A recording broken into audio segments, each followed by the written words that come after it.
Hi, everyone. Good evening. Welcome to the broadcast. It is Thursday, March 26th, and this is our sixth, I believe, in a series of broadcasts that we're doing in light of the pandemic and the social isolating. This is just really about us connecting to you, providing a forum where you can connect to each other and find some comfort in each other's company. I've talked about this all week, this idea that, part of what helps us to go through our painful or our grief, our painful moments or our grief is the connection that we feel with each other.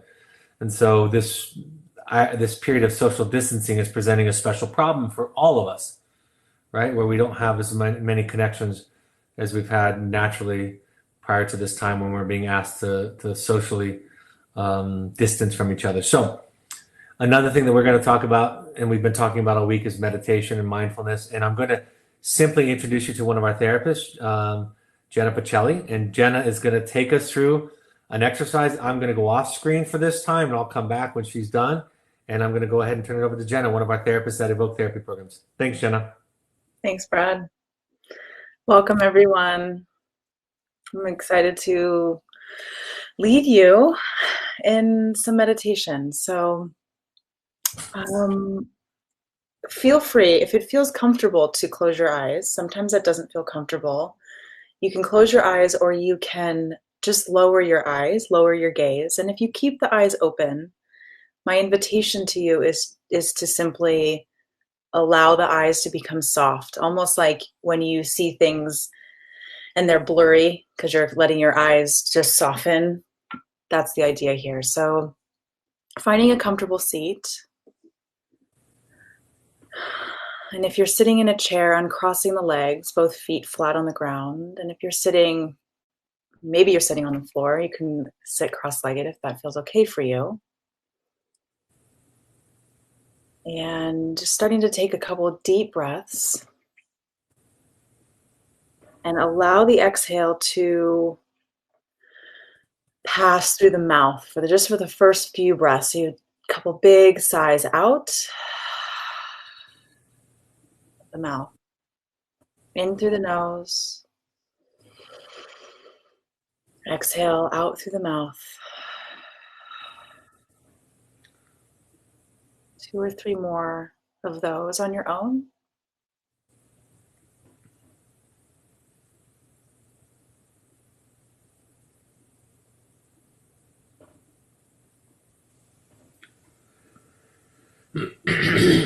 And then closing the eyes.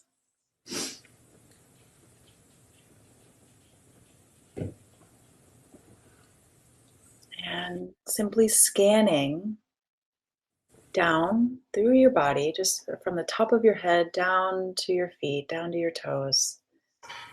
Just seeing what's there. Just a simple body scan.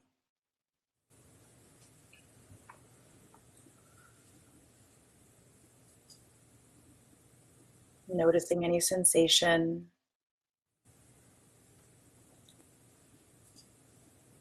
Maybe there's emotion.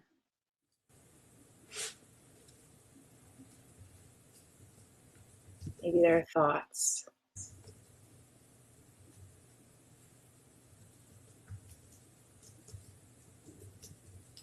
Whatever it is, you're just tracking, you're just noticing. There's no right or wrong.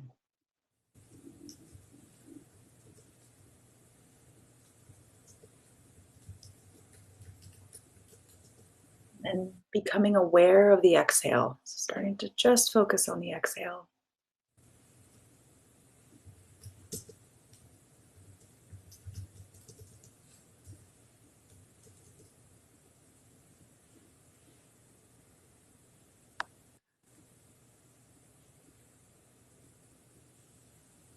Exhaling through the nose now. Letting the breath flow naturally. There's no forcing it. You don't need to change it. We're just letting it flow.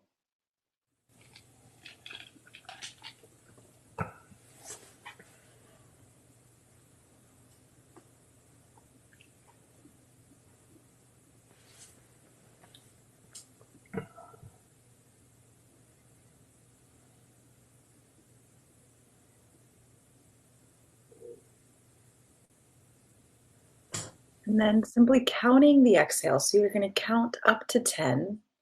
So each exhale counts as one. Counting 10 exhales, and then you'll start back again at one.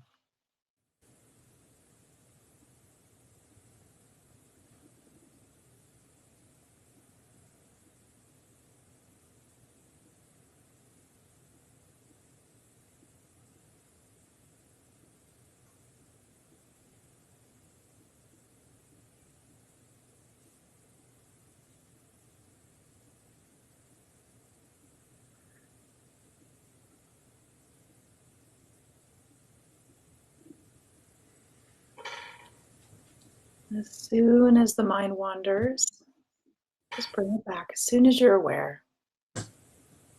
Oops, there I am, thinking, and you just note it. You say thinking or feeling. Just note. And then you move the attention back to the breath.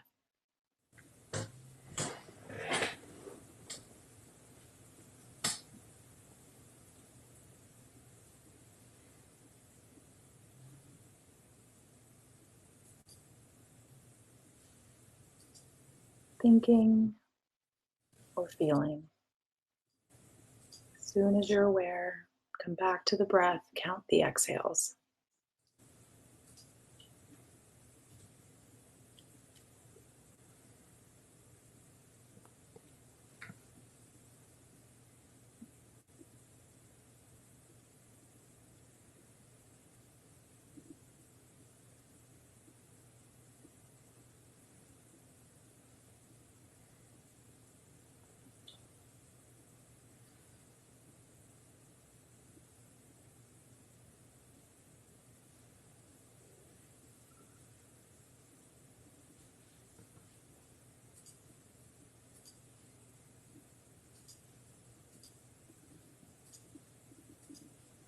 Counting one more round of 10 exhales.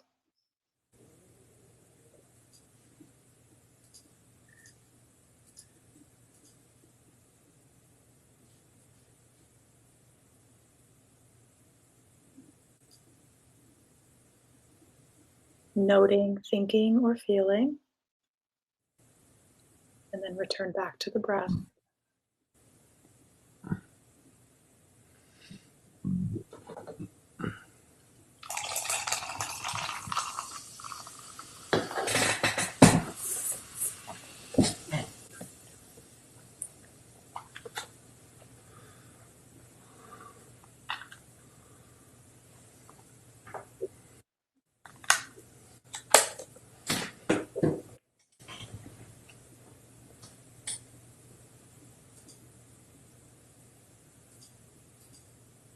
And then starting to bring your awareness back into the body.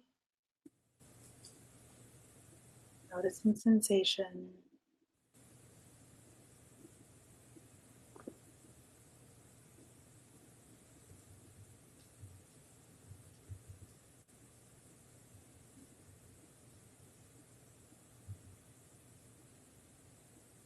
And becoming aware of the sounds around you. Starting to slowly open the eyes. And then just imagine that the eyes and the head and the neck had a mind of their own. They just start to slowly look around your environment. Just noting. Maybe there are things that you see that you like. Track that. Right? Track, how do I know I like it? What does it feel like to look at that thing? Just noting the way that your body feels now.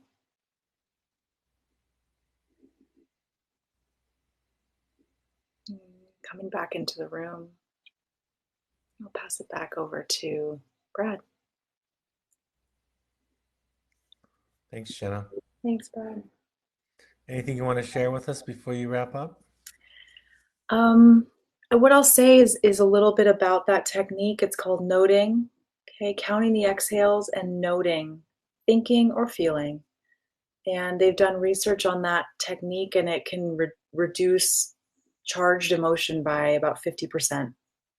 So practice, even 5 minutes a day, makes such a difference in your ability to regulate yourself and then be regulated for your family and your child. So thanks for having me and enjoy. Keep practicing. Thank you. Thanks for Thanks. sharing. Okay. Bye bye. Well, welcome. I promised you this evening. This was the quote that I was trying to access last night, which I thought was very appropriate for all that we're going through right now. Let everything happen to you. Beauty and terror. Just keep going. No feeling is final. From Rilke. I thought that was really cool. And we've been sharing this all week, and I wanted to put it up on the screen. The Serenity Prayer. I'll go back to that just in case you want to take a look at that or take a picture of it.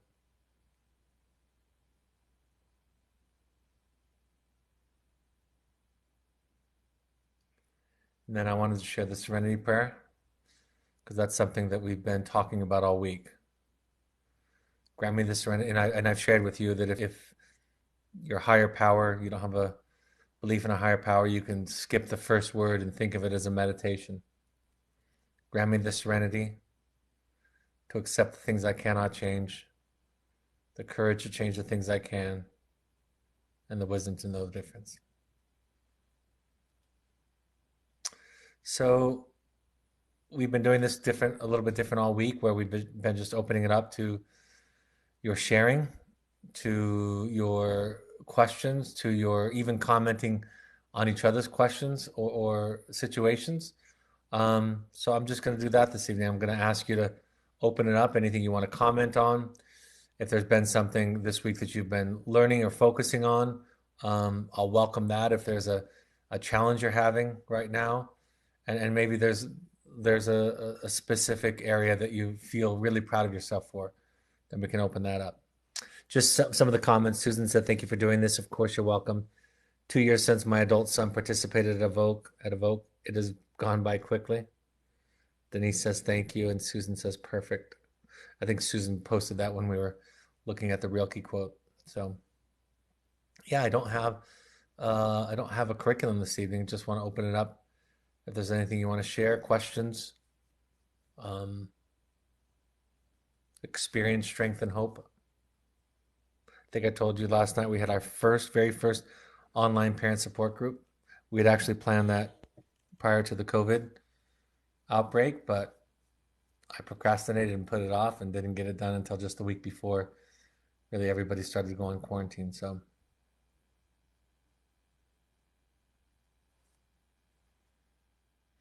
I thought about having a book club, doing that online. That could be cool.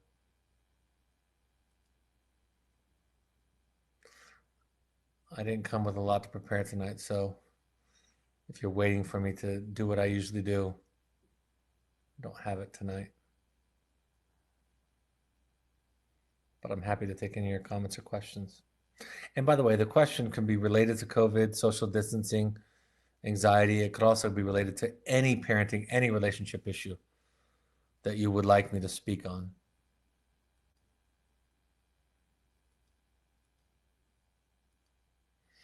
Robin says, "So many of our community are sick and some have passed away.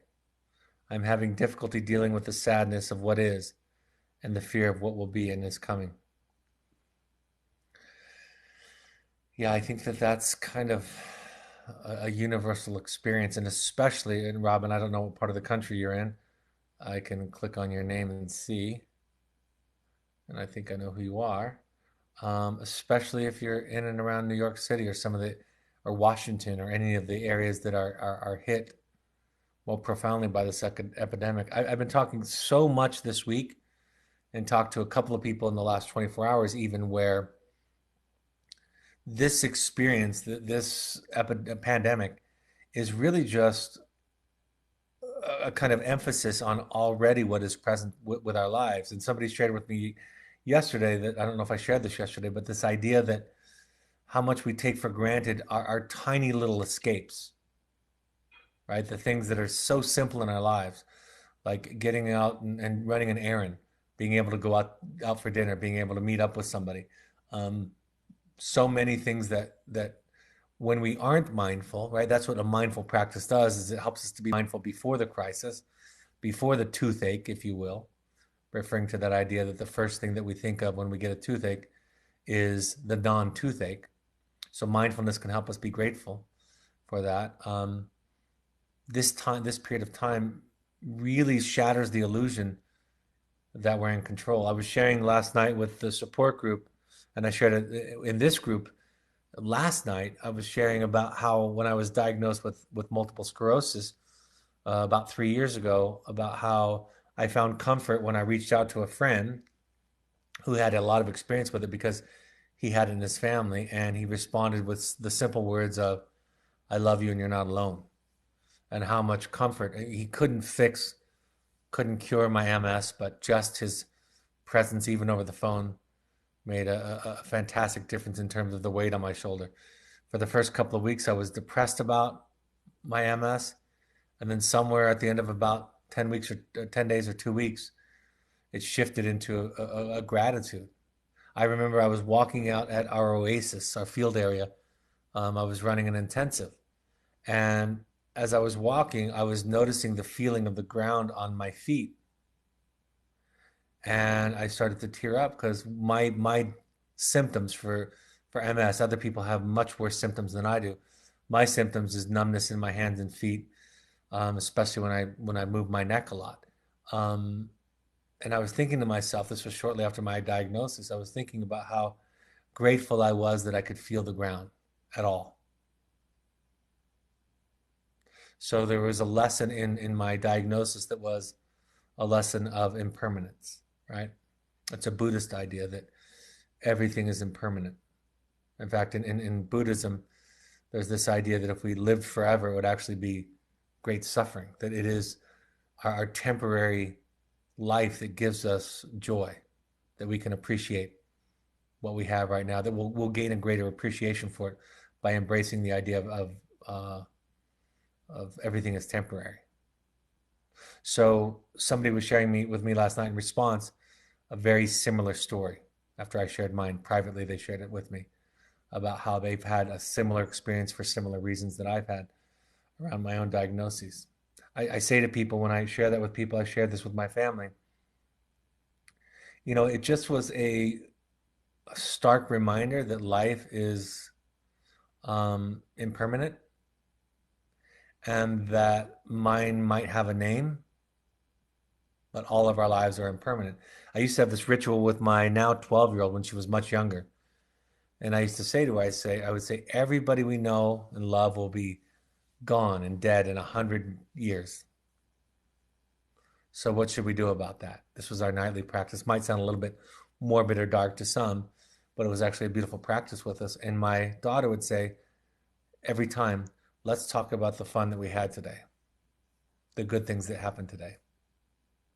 And so there was this embracing of impermanence and this gratitude that came along with it. But there is this universal, not just national, but worldwide grief and loss that we're all feeling, that we're having to come to terms with and cope with things that I think at times we can be in denial of. You know how your teenage children in some ways are in denial of their own mortality, and we know that because of some of the risks they take and some of their laissez-faire attitude towards life and safety sometimes.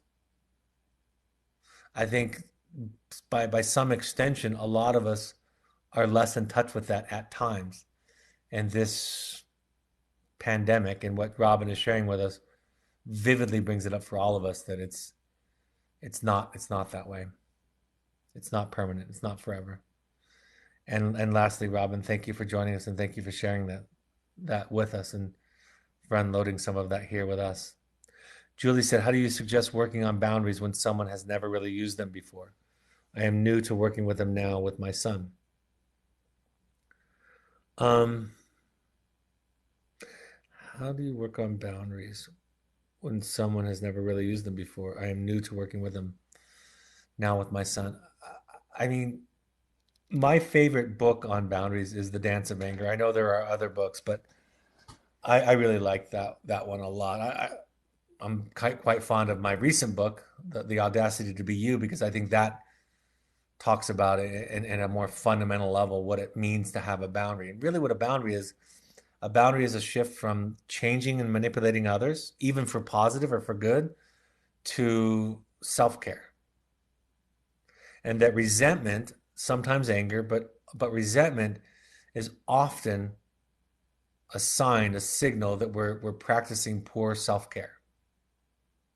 So I start to shift the idea from boundaries to changing others to boundaries to what I need to feel okay. And I think that's a fairly radical shift for a lot of people. I don't think a lot of people think of boundaries in terms of what's good for me, what I need for myself. So that's one way that I start to talk about it. I start to challenge the ideas that many of us, most of us, have internalized that when we set boundaries that we're being selfish or uncaring or not loving. Um, so I kind of try to disrupt the what I call the sentinels of guilt and shame that stand guard at the threshold of boundary setting, right? They try to block us, that we're being too selfish, too self-centered. You know, Harriet Lerner in her book, The Dance of Anger, calls the first early stages of boundary setting the obnoxious phase. And I think the reason she does that, it's another way of doing what I talk about, which is be kind to yourself as you start to set boundaries. But you've got to prepare for what Dr. Lerner calls change back messages. You know, what are going to be the messages from your children, from your parents, from your spouse, and from your friends when you set healthy boundaries? And to be clear, this is virtually almost always true, not always, but virtually almost always true, that when we start to set healthy boundaries in our lives, we're going to get some pushback. And the people that love us aren't going to applaud us and celebrate us, right? We're stepping out of a pattern, a way of being, relationship expectation, the rules that the relationship has been in for years. So if you marry somebody, you are kind of used to a certain kind of what I'll call psychological proximity to each other, right? Boundaries. Your boundaries are at a certain level. If you start to make progress in that area, it's going to feel to them like abandonment, selfishness, not caring. It'll feel that way with our children. I always talk to parents about healthier boundaries are going to be interpreted or at least thrown back at your face, in your face, like you don't care. Now, there's something that happens as we do boundary keeping and practice it that is really amazing that it co-occurs with this, which is our bandwidth gets wider, meaning that we have more tolerance, more capacity. So I'm 52. When I was 32, and my first child was 7, and my second child was 5, I had fairly limited bandwidth, right? I had expectations. I called it loving. I called it being a good parent. I wanted my children to fit within my bandwidth, and I was saying I was doing it for their good. There's a great book by my therapist, Jamie Gill, called The Misery of the Good Child. And on the first page, she talks about this phenomenon so well.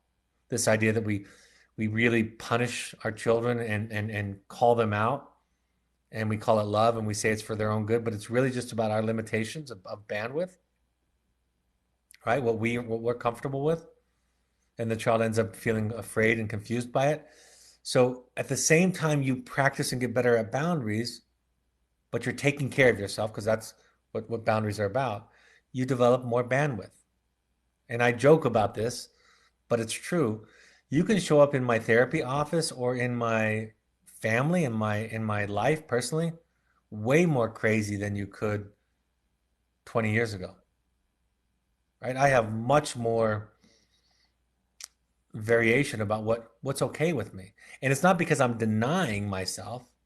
It's because I'm taking care of myself better than I was 20 years ago. Not by any means perfectly, but better than I was 20 years ago. So we set boundaries. They're not going to be celebrated. They will be interpreted as something else. We will have guilt and shame, right? And people will say things that will trigger our guilt and shame. And we will expand in our capacity to hold other people. One thing that I've learned, one thing that my wife and I have learned over the past 8 or 10 years is when I travel for business. Remember when we used to be able to travel back in those days? When I travel for business, I um I used to take the late night flight home, right? A meeting would finish in New York at 7 o'clock, and there's a 9:30, 9:45 flight home from JFK, and I would get on it. That was my old pattern. And I would end up getting home at, you know, 12:30 Utah time, which is 2:30 New York time, and I was exhausted, and I'd come home and I'd wake up from my regular day's activities and work responsibilities. And I thought that was being a good husband because I was already away 2 or 3 days before that on business in New York. But I realized when I was not really living my life in a way that was working that, um, and we talked about this together, it was an evolution between the two of us, that I learned that I would just stay the extra day, not apologize, not make up excuses, not saying I didn't know what time the meeting would end because that was the old version, but to say, I'm going to stay an extra night and watch a show. I'm going to stay an extra night in LA and go to a Lakers game, right? I'm going to have dinner with a friend and not take the late night flight home. And I'm not going to take the 6 a.m. flight home either. I'm going to take the 9 a.m. or the 11 a.m. flight home. And I promise you, even to this day, even though it's an understanding between us, I still feel guilty for doing that. But I do it anyway because guilt is not an indicator I've learned of morality. Guilt is as toxic, maybe more insidious than shame. It's somebody else, it's what somebody else taught us that we should do. And I've learned that we have to learn to be moderated by something else than guilt, and that if we're not doing battle with guilt, shame is easy. We all know that that's toxic, but even guilt, if we're not doing battle with guilt, then we're not making progress on ourselves, right? Guilt is the idea or expectation that we're going to hurt somebody. Everybody on this broadcast, without hesitation, can think of examples where they do the right thing but still feel guilty. Tell somebody the truth, set a boundary, say no, take care of yourself. Hurt somebody in the process and feel guilty. So back to your question, you have to, you kind of, it's kind of the destructive process of learning everything that we were all taught as children about ourselves and about boundaries. I was saying to somebody today that it's not anybody's fault. It's just what they thought was the right thing because that's what they were taught. And the reason they were taught that is because the people before them taught them that because that's what they thought. And we're conditioned to believe that if we break free of this guilt, then chaos will ensue. Hence the subtitle of my new book, Learning to Love Your Horrible Rotten Self, is learning to become comfortable with you. I was saying to somebody this week, do you know how many women have stayed in an abusive marriage or relationship because it was the right thing to do? Do you know how many people have been afraid to set boundaries with their parents because the right thing to do was to be unselfish? And then we develop eating disorders and addictions and depression and anxiety because that need has to go somewhere, and so it usually often turns in on us, right? We turn it in on ourselves. So you've asked a question that really kind of opens up a whole lot, but that's the work of it.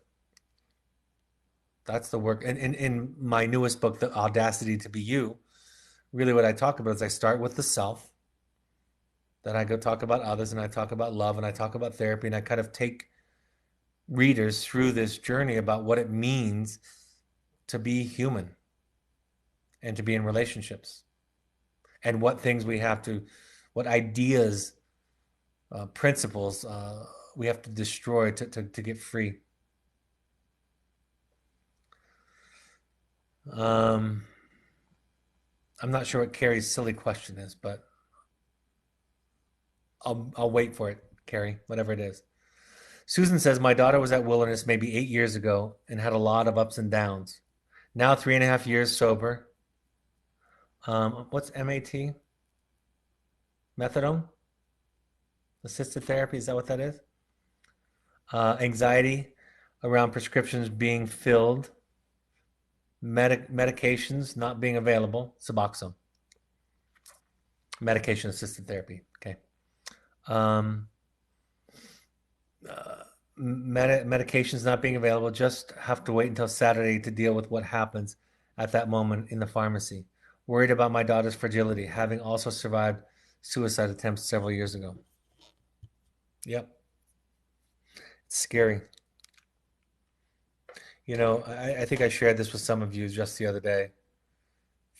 For those of you that were on, I apologize. For those of you that weren't, it looks like we have plenty of both. Some were on and some weren't. About 2 or 3 weeks ago in therapy with my wife, we were having a couples therapy session, which we don't have very often. I think I've shared with you that I haven't had one in 7 or 8 years. Um, that my wife was feeling a lot of anxiety about my 12-year-old for various reasons. She's becoming a teenager, and was some old triggers were coming up for her, and we were starting to have these conversations, my wife and I, that felt like conversations we had with our last teenager and the teenager before that. And so I was getting concerned that we were regressing back into an old pattern. So I said, hey, I'll give up my private therapy session for a couples therapy session. We have the same therapist, so it's an easy thing to do. And so my wife came in, and I shared my thoughts and my feelings. And as the therapist started to work with my wife started to describe the fear that she felt. She said, I'm scared. And the therapist stopped her right after I'm scared.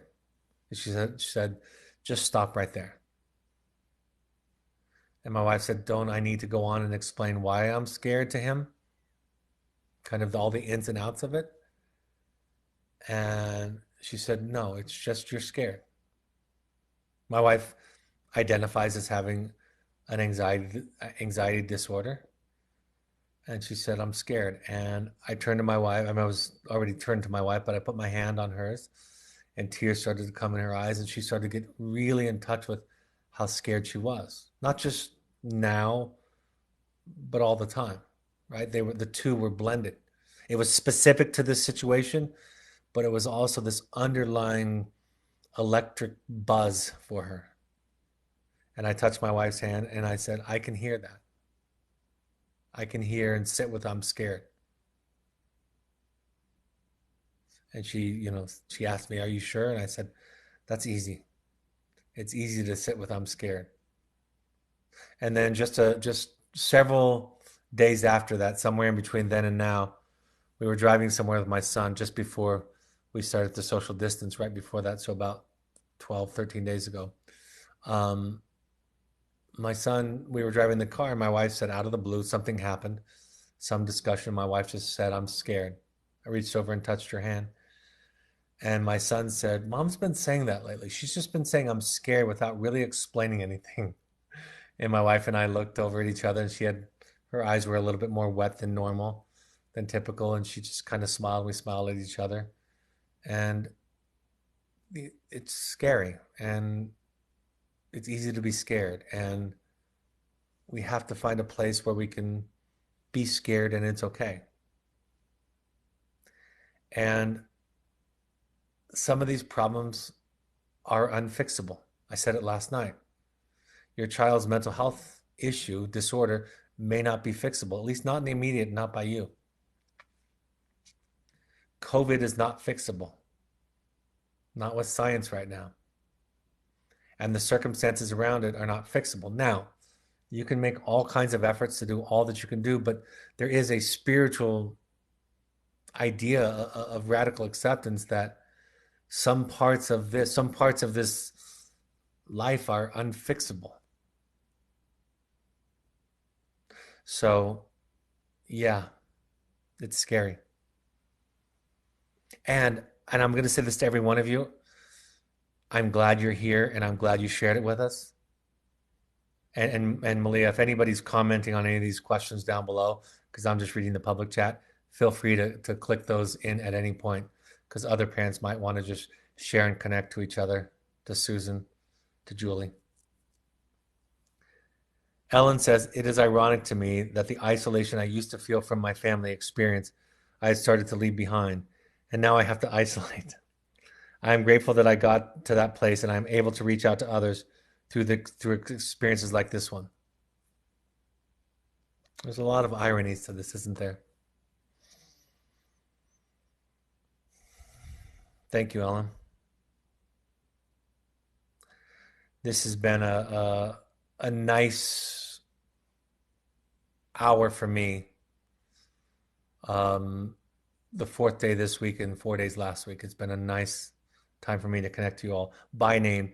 Sometimes when I see you on there, I can't say your names because we keep them private. But when you show up with your names, I get to say hi to you, and it feels more connecting to you.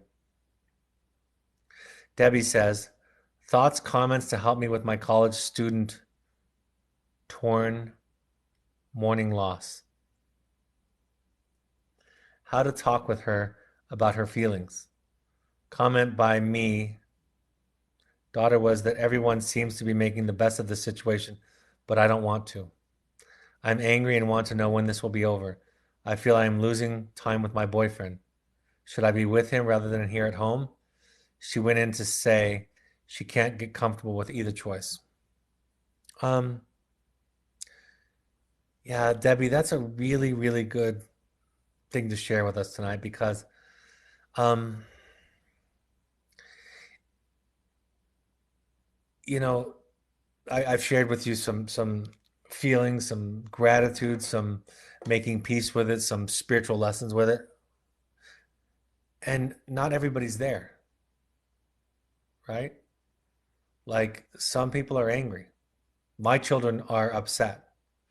My 12-year-old keeps asking to see her friends, and some of her friends are being allowed to see each other on somewhat limited basis, but still see each other. And she's frustrated and angry at the whole situation and wants to know what it'll be over and keeps asking me, when do I get to see my friends? And I keep answering with, I don't know. I really don't. And she's not happy about it. And to sit with that and to allow for that is difficult, unpleasant, and really, really important. I remember I had a boy years ago. I haven't told this story in a while. I had a boy years ago who threatened me that he would kill himself while he was in our program and said, because he was on a watch, arm's reach watch, and said, I'm going to wait till I get after watch and it's going to be a bluebird day, a beautiful day. I remember where I was sitting when he told me this. This is 15 years ago, maybe 18 years ago. And he said, that's the day I'm going to do it, is when you think that everything's fine. So I said to him, well, now you're going to be on watch for 7 weeks because that's scary to me. Um, anyway, he was on watch for 5 or 6 weeks. Um, at one point, his mother was planning on aftercare, a therapeutic school program afterwards, but she was a single mom and didn't have as many resources as she would like, and so she eventually ended up saying he had to come home, and so he went through this roller coaster. And when he thought he was going to aftercare, he was really angry, and then when he found out at the very end that he wasn't, he was really angry and disappointed. And we were sitting together at his graduation. And I remember him telling his mother how disappointed he was that he was coming home. Scared he was. And he also said to her, I have never felt so free in my life. And I said to him, let me call him Charlie. I said, Charlie, you're going to have to explain that to your mother because that doesn't make any sense. You were full of rage for being here in the beginning. And It doesn't make any sense with the amount of limitations and restrictions you have that you could describe this place as free. And he even said happy, some version of happy. And he said, this is how I can explain it. He said, there were rules, there were limits and boundaries and consequences, much more than I experienced at home. But I was allowed to feel anything I felt all the time.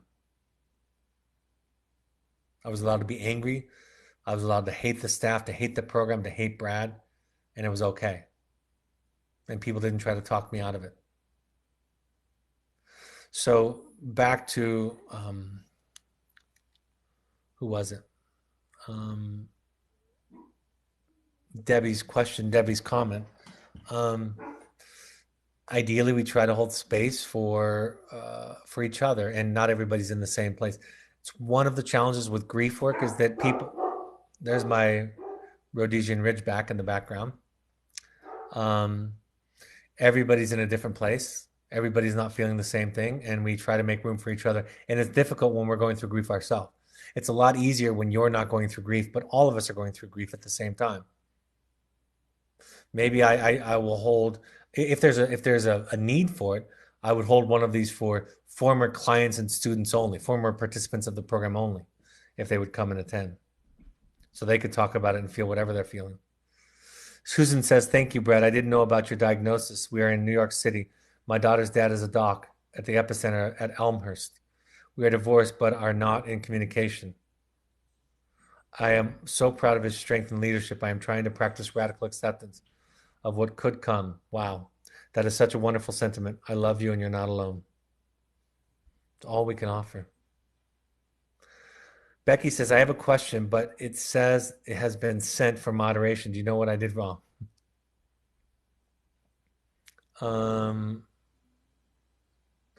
Maybe Malia can. Oh, here it is. I'm going to skip down to Becky's and then I'll go back up. Becky says, in your book, you write about the impulse for suicide, that it may be an impulse to not kill all of yourself, but maybe just part of yourself, usually the part that cares what others think about us. Can you speak to how we might not be aware that we care about what others think of us and what is the impact? Can you speak to how we may not be aware that we care about what others think and what is the impact? Sigmund Freud said that, and I think I talk about this in the book, where I talk at the new book, where I say that the outcome of therapy, successful therapy, is freedom from unconscious obligations. So they're unconscious for the most part. The way that I learned how paralyzed, how punished I felt by my need, belief, impulse to take care of other people, to value and hold heavy what other people think about me, was through therapy. I just thought it was truth. I just thought it was being empathic. I just thought it was being caring and sensitive. I had all these ideas and words for it. And it took me a long time to realize these were not my ideas, not the ones that I was born with. This was something I was taught. I've been talking about this week, that the virus that's been around, the virus that's been around long before coronavirus, is the virus that we believe that it's our job to take care of our parents, or that it's our children's job to take care of us. It's not. It's our job to take care of us. And then we get into romantic relationships and we say things like, you can watch any TV show. It's universal out there. He treats me like a queen, or she treats me like a king, or how she treats me, or she makes me so happy, he makes me so happy. This is in my chapter in the new book on marriage. We have these warped ideas about, it's really what my book is, these warped ideas about what it means to be a human and in relationship with each other, that we learn from previous generations, that are insane. I had a mother tell me this week that she felt guilty for taking care of herself in the relationship with her mother. She felt like she was a bad child because she didn't take care of herself. Excuse me, I said that wrong. She felt guilty because she did take care of herself. And she's carried that feeling around for decades, right? That's the insanity of our culture, of our misunderstanding. See, enlightenment is going to be when people start to realize that it's, in part, it's much bigger than this. But when I realized it was my job to take care of me, I was free. I stopped waiting on everybody else, trying to bully or guilt or beg or plead or coerce or manipulate or gather people on my side. Everything in the world tried to be good to earn it, tried to fight to get it, tried everything until I realized it was my job to take care of me. And that had nothing to do with my children, by the way. And then when I realized it was my job to take care of me and that no one was going to do it for me, I was free. And it wasn't easy. It was around this time that I talked about in the book where I moved from feeling that suicidal kind of fantasy of escape to realizing what the project was. I had to take care of me. And then that immediately led, of course, to my relationship with my wife and my children. It's not my job to take care of my wife. It's her job to take care of her. And we would take care of ourselves so that we could be with each other. And we would walk our separate paths, as I talk about in the book, together. And then children are a different matter, right? I take care of myself so I can be there for them in as much as I can, which, by the way, for the record, is limited. Lots of days I'm tired and spent. I stay an extra night in New York and go to a show to take care of me, and that's going to be one of the things when they write an impact letter to me that they talk about how dad worked too much when I was growing up and how I missed him. That they're going to say, among other things. But I'm going to learn between now and then, and I kind of do get impact letters from them already and have from my older children. I'm going to learn to take care of myself, to hold my horrible, rotten self so they don't have to.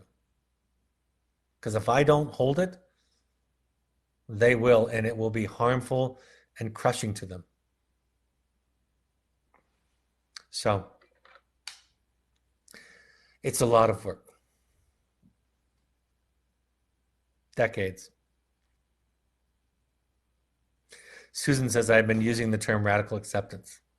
I think it's the Buddhist idea of faith, right? The difference is that in Buddhism, radical acceptance is just acceptance of what is and trusting that what is what is. And in other religions or philosophies, faith is trusting in a higher power that what is happening is meant to be, because there's some higher power overlooking it all that is blessing it, if you will, has some master plan. But it's the same kind of outcome, which is peace and serenity. Radical acceptance is the idea of faith in Buddhism. Pam says, first, Debbie, I love your question and totally relate. I love this part where people get to talk to each other. I'm getting a lot of practice listening to all of my family members, trying to hear them, empathize, but not try to solve or offer solutions during this time. They're all struggling in their own way. We are all home together all day long, some of us working from home, and it's never been like this before. We are all still at the beginning. I am glad and grateful for the Evoke training I started when my son went to wilderness in June of 2018 and still practicing. Far from perfect, but so much better than 2 years ago. All the training is very useful in this isolation situation. Thank you, Pam.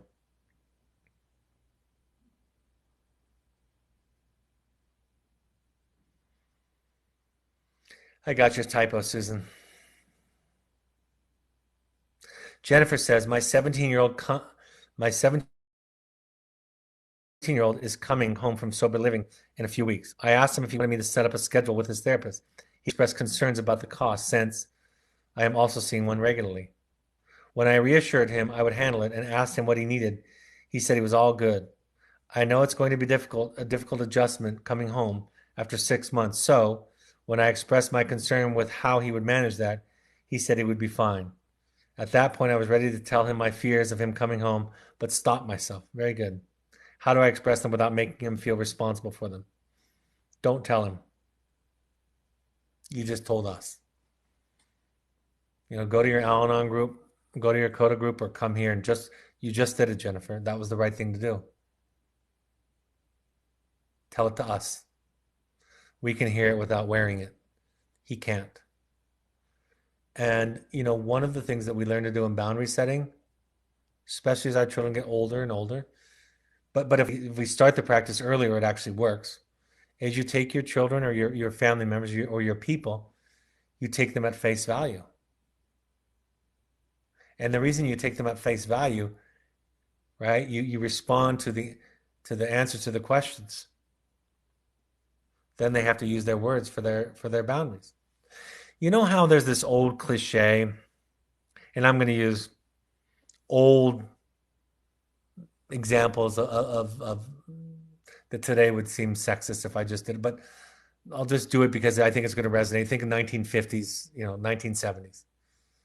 The husband says to the wife, I would like to go out, or to his girlfriend, I'd like to go on a trip with the guys or a night out with the guys. Is that okay? And she says, fine. And he knows she doesn't mean fine, right? That's the cliche.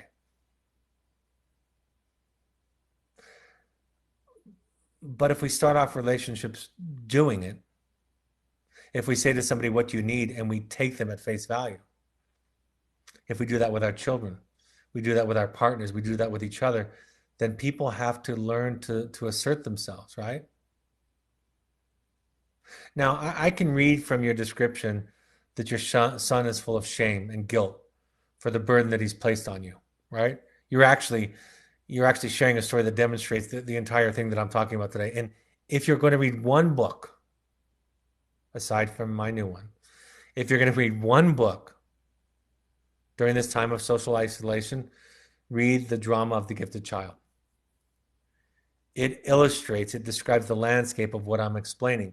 Your son is obviously full of shame for how much of a heavy burden he's been on you. And I can see that clearly. But you can't take that away from him. He's going to have to sort that out himself. And yes, in the interim, you can ignore his boundary of, no, I'm fine, and act as if you can read his mind, which you probably can. And you'll solve the problem for this week, but you won't solve anything in the long run. He's going to have to learn to be in relationships with people where he tells the truth about what he needs, and he's not good at it because he has too much shame right now. So Kelly says, I find my tools are serving me pretty well pretty well right now. But when my daughter, who has anxiety and depression, calls and is anxious, it triggers me. What can I do to be there for her and not catch her anxiety? It's a great question. Great use of words. Make an excuse to get off the phone. You can breathe, you can meditate, you can even dissociate if you want to while you're talking to her, but you can also set a boundary.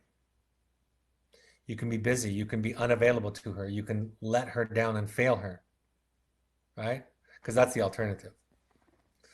If you have to, I was telling this story a while ago that it was a Saturday and I was having a particularly good morning. I felt like Superman spiritually and emotionally. And my wife said, I have something to talk to you about. This is not the story that's in the book. This is a different one.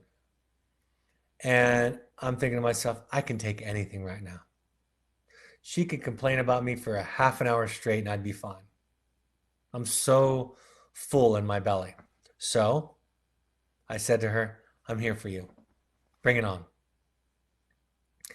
And she started to talk. And she kept talking. And 7 minutes in, I'm like, I can't do this. And I took a time out. And I was humbled by it, right? I was humbled by the fact that I wasn't as full up as I thought. And I had to take some time away. So we can set boundaries with our children about what you can't fake having capacity. You can't will yourself having capacity. You can actually own your limitations. I wrote a blog on my personal website, bradreedy.com, a few years ago called, in fact, I speak on this a little bit in the book, about how a parent's limitations impact children. They can deal with a limited parent, a flawed human parent. They have to. What they can't deal with or don't deal with very well is a parent who won't own their limitations and makes the child the problem.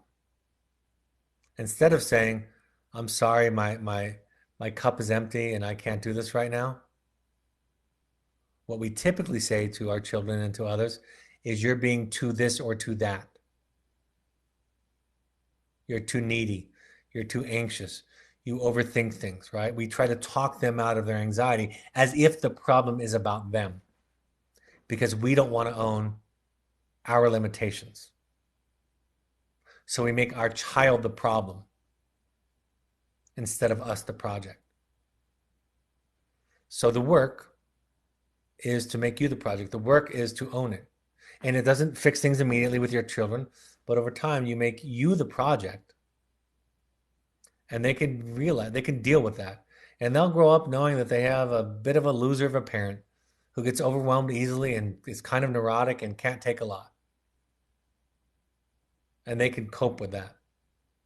What is almost impossible to cope with is a good parent, quote unquote, who makes them feel bad for who they are and how they feel and what they say. That's really, really hard to carry. But they can deal with having an idiot for a parent, because they all do. And if it depends on us not being idiots, they're all doomed. And I don't mean idiot in the pejorative sense that the way we usually talk about it. I mean being a human.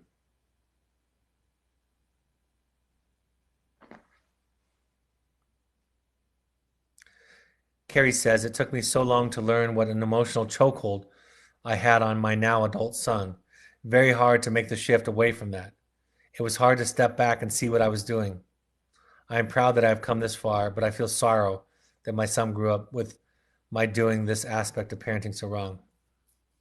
Yeah. Yep. We definitely dent our children, don't we? And we do guilt so well, don't we? Isn't it weird that we feel guilty for being wounded and imperfect, and yet everybody on the planet is wounded and imperfect? Isn't it strange that on top of our inability to provide for our children what they need, that is born out of an incomplete, wounded self, at least an uneducated self, if nothing else. I suspect it's more than that. That on top of that, we have to feel guilty about it. Isn't that incredible? That design, where did that come from? Where did we learn that we have to feel bad about being wounded? I know the answer, of course. It came from previous generations and from the dominant culture, right? And so this work, this moment, this hour that I spend with you, is to try to spend time with you to help you know that you're okay. You're perfectly, beautifully flawed, and you all dent your children, and you all love your children, and you all dent them. And we're not going to lop your head off for it. We're going to simply spend time understanding how hard it was to be you, and that you came by your wounds honestly, like all of us. I tell in the new book, when my mother came up to me after a talk that I'd given last April, and she said to me and my brother, she said, I'm beginning to think that I should feel guilty for the ways that I raised you boys. And I said, it would be really nice if you knew all the mistakes you made, but you don't have to feel guilty. I can't take it away from you, but I'm not sure that the guilt will be that helpful. I don't need it. And in fact, I think it's going to get in the way of you being able to look at yourself honestly. So do with it what you want. I would love it. I think it could help you to realize all the mistakes you made, but the guilt is not necessary. It's only a hindrance to your increasing awareness. Susan says what Carrie said really resonates with me. Agree. My daughter calls me out on it now. Ellen says on boundaries, I didn't know what they were at first when I started to learn how to do it. Some was about 12 or 13. It was scary. I had fear about what would happen, and at first it felt very unnatural. When I'm able to set the right boundary, I feel safer, and he is so much calmer. I feel that I'm not taking on his responsibility to behave anymore. He's taking charge of what he has to do. It's not easy though. The right boundary, right? The right boundary is not more strict or more permissive. It's that it comes from a different place. In the new book, I say um, that healthy boundaries are not stricter boundaries; they're better boundaries because they come from a different place. Becky says, Carrie, a quote I saw this week is joy is sorrow unmasked. I've been gaining confidence in looking at my sorrow and find that it does feed joy. I have to wrap up. This is the last one I'm going to do this week. I'm going to do another one on Monday. I'm actually going to have our executive director, doctor, or not doctor, excuse me, master, Rick Heiser is going to be joining us on Monday, our executive director, to talk about COVID and what we're doing and talk about any of your logistical questions. So I'm going to have him join. So thank you for joining us. Thank you, thank you, thank you. It's my honor. It's my joy to be with you. Thanks for the love I feel and even the companionship connection I feel with all of you. Susan says, stay safe. All the best to you and your family. And Julie says, this has been wonderful. Thank you. Thank you for me too. And you're welcome, Julie. You guys have a great weekend. Take care of yourself. Stay safe. And you're welcome, Jennifer. And I'll talk to you next week. Bye bye.